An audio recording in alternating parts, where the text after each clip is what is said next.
All right, everybody. Thank you all for joining us. We got Coach Aranda here, and we're ready to roll. So if you can, go ahead and utilize that hand-raising feature, and we'll work through as smoothly as we can. So we'll go ahead and let John Werner get us started. Hey, Dave. Obviously, you guys are looking for offensive improvement. What steps do you feel like you guys need to make there?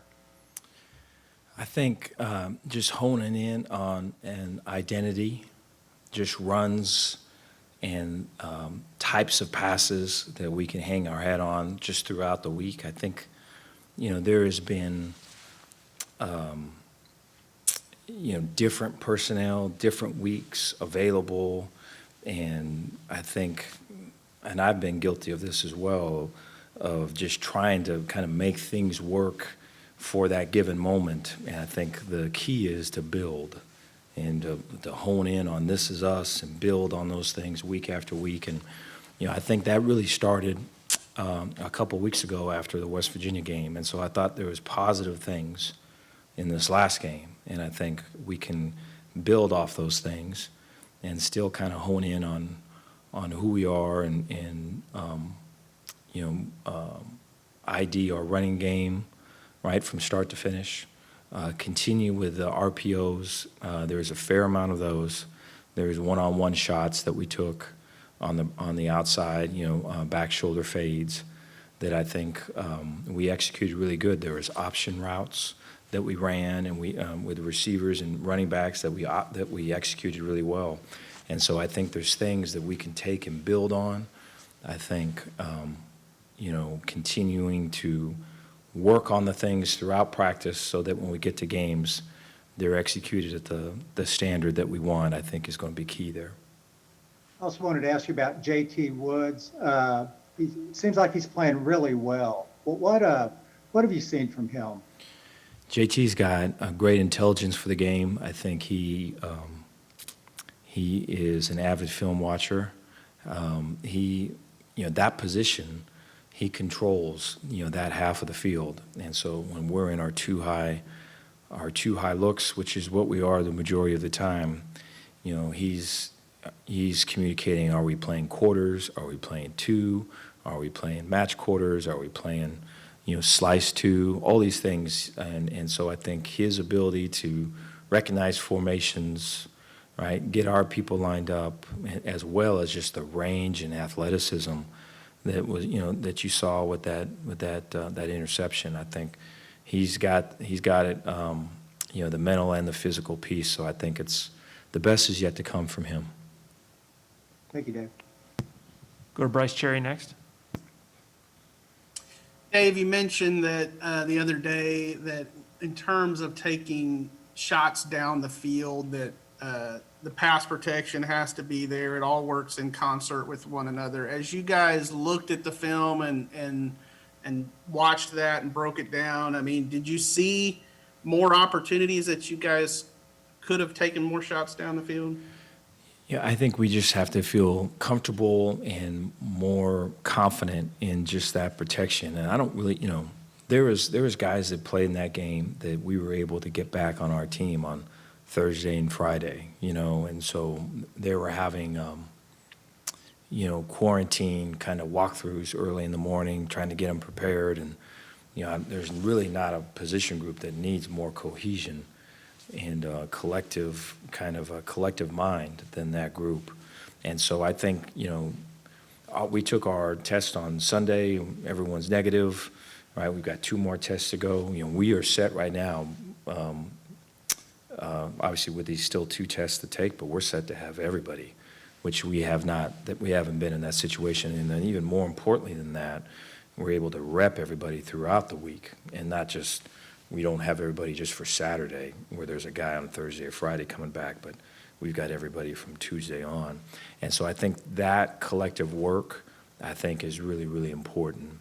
And so we talked about as a staff, there was a shot that we threw in the second half, and we had a guy that got cut loose, I think a 3 technique, and we couldn't get the ball off. And that same thing happened in practice, and we tried to correct it. And obviously we still have a ways to go there, but I think the ability to to really identify that and spend the time with that day after day after day, right? And to detail all of those pass sets and where your help is and where your eyes should be and your feet should be this way and all of it, so that we'll, by the time, and then have the same 5 guys doing it.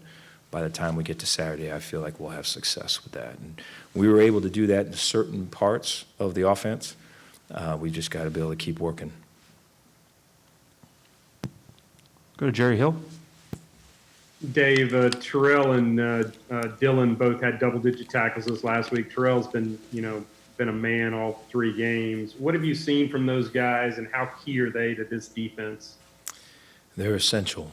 I think there is a football IQ. There is a just straight intelligence. There is a real strong care factor. There is a there is an alpha part in both of them. They want to take things head on and turn and run into adversity and conflict. And so you love that with your linebackers. I think they both have the ability to cover, to defend the run as well as blitz. And so when you have that variety, then you can use them in different ways. And I feel like Ron has and will continue to. But they were all over the field. There was a fair amount of tempo in that game, and so they were having to communicate and get guys where they need to be. And there's a little bit more on their plate than they normally would. And to have that type of production, that really speaks to who they are as people. Dave, I'm sure there's always an excitement about being at home. It's been 35, or it will be 35 days since you've played there. How much excitement does that ratchet up this week, I guess? It is. I think anytime you could be at home, and just the end of the week, I think, is dramatically different. Your prep when you are at home, when you are away, the time that you have on Friday, and just the being in the hotel that is home for us, and the time there Saturday morning, where there's a comfort level, having people's families there. I think it's a big difference, and we're excited for it, and we're excited to see the fans, and excited to play again. Thanks, Dave. Matt Roberts.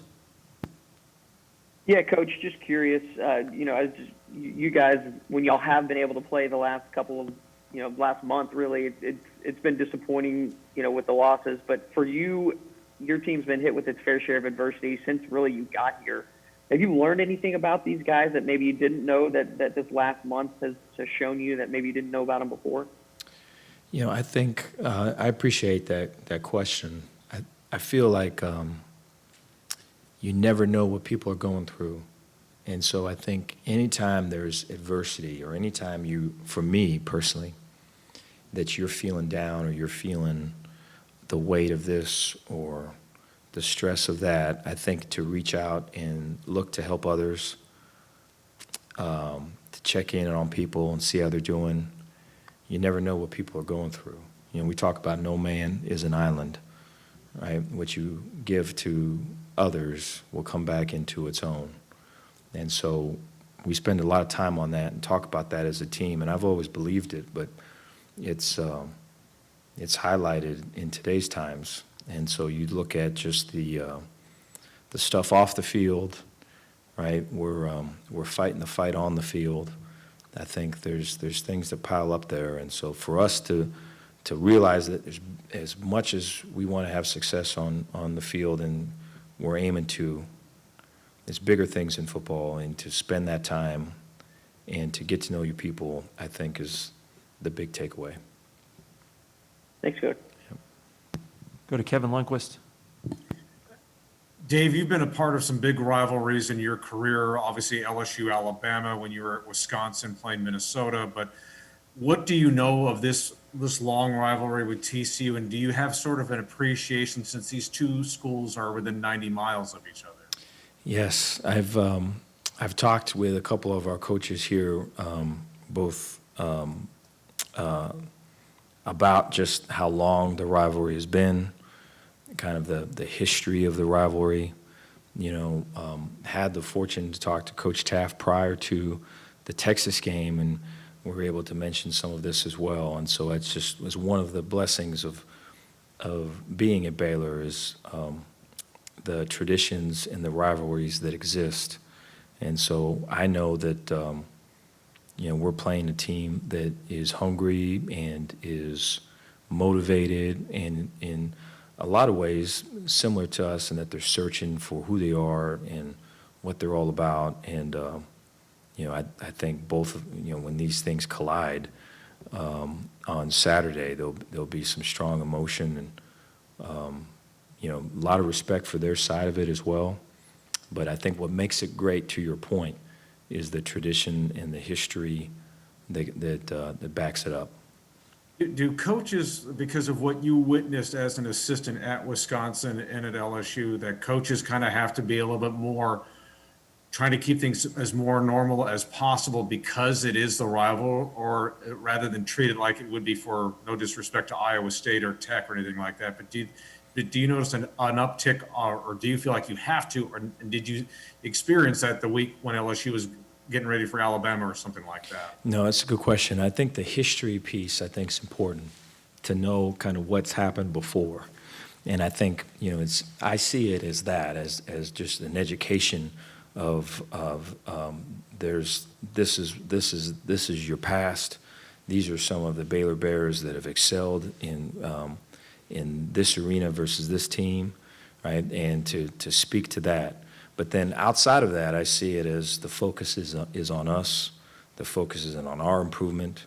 We can control how we feel, how we play, right? Our level of effort and our level of attention to detail. So I think you try to hit both. Thank you. Yep. Andrew Miner?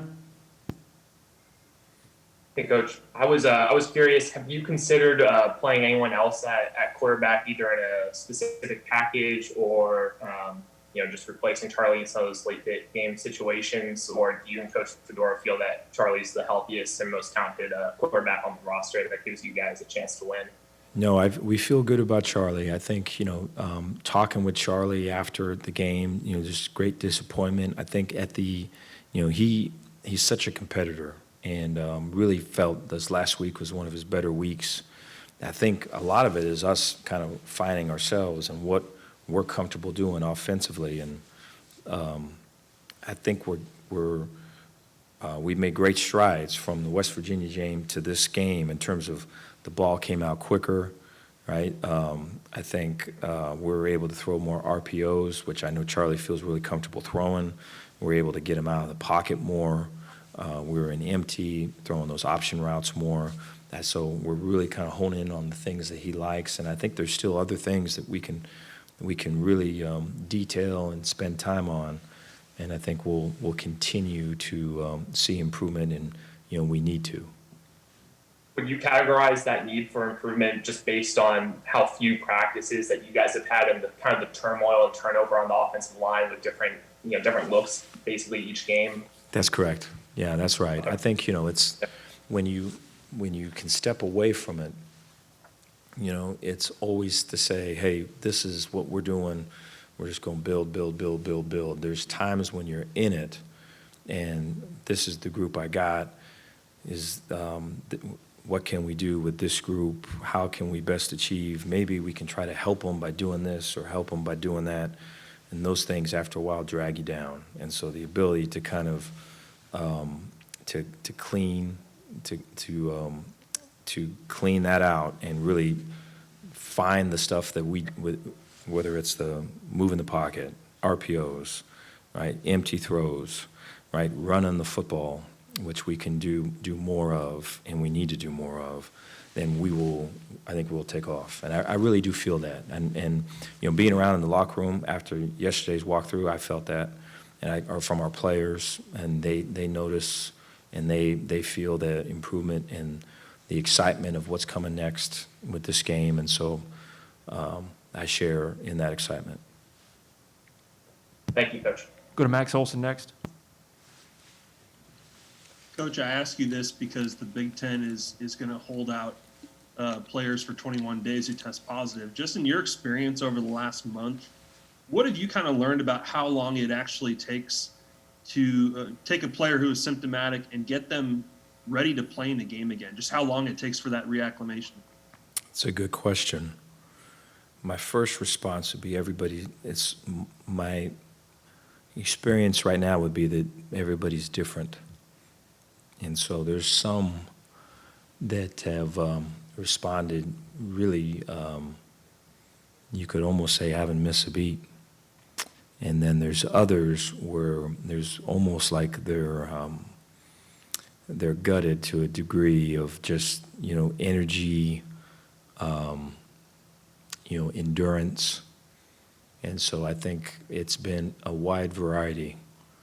And so it's hard to say just one thing. But, we learn as we go.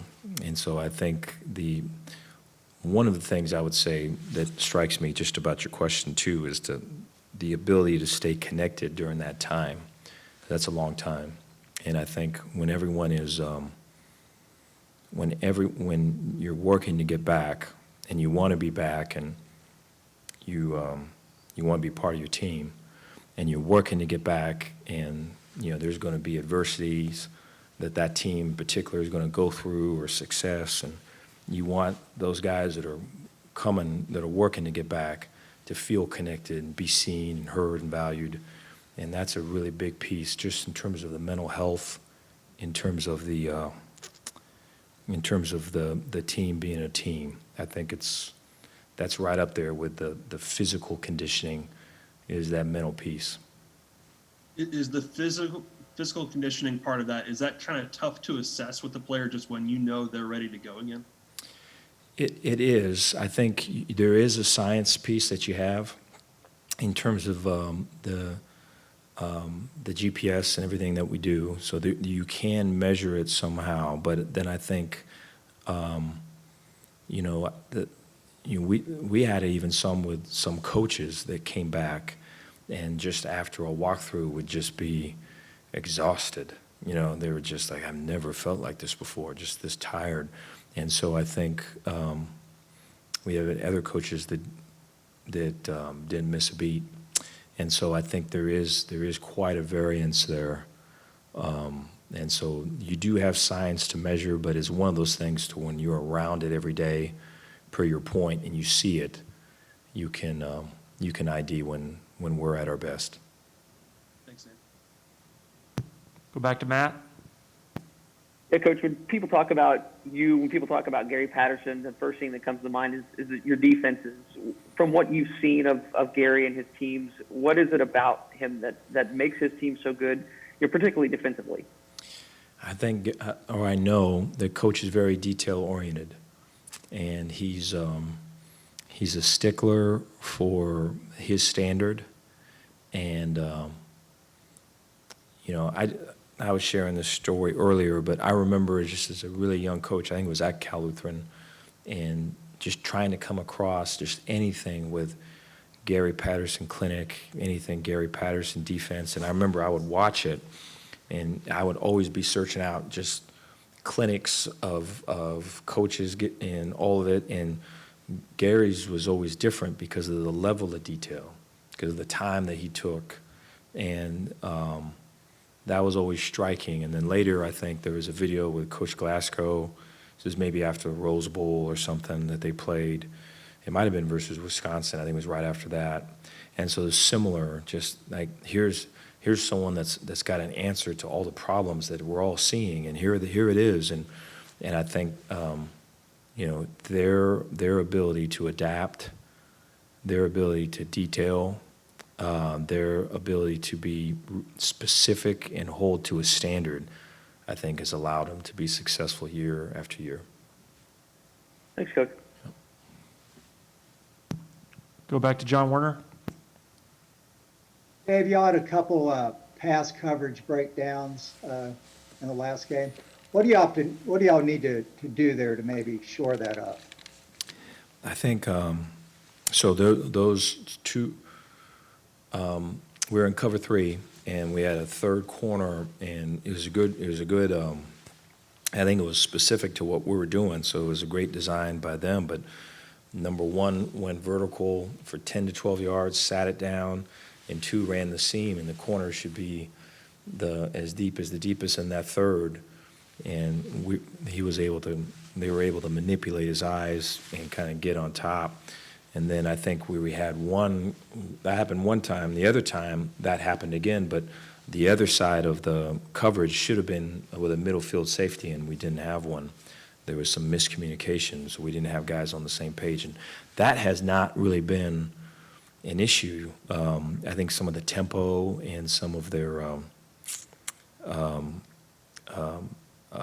how quickly they were getting the playoff, I think, affected it. And so, like, our answer to that is to detail that, and it's to take 3 receivers over here and specifically run the routes that we've been hurt by, that we're expecting TCU to either copycat or are close to those, and take 2 receivers over here and work those routes and really be specific about where eyes are at, where hands need to be, how the feet need to work, and I think really kind of dive into that, because I think the ability to spend time there, I think, is going to pay off when things do go fast and there is an autopilot sense to it. Your training will take over. Thanks, Dave. Jerry Hill. Dave, you touched on it. Probably most of the guys back this week. Your offensive line in particular, y'all haven't had a lot of time to really get cohesive with that unit. In 1 week, how much will that help, just having those guys working together? I think it's going to be really good. I think the Tuesdays and the Wednesday practices are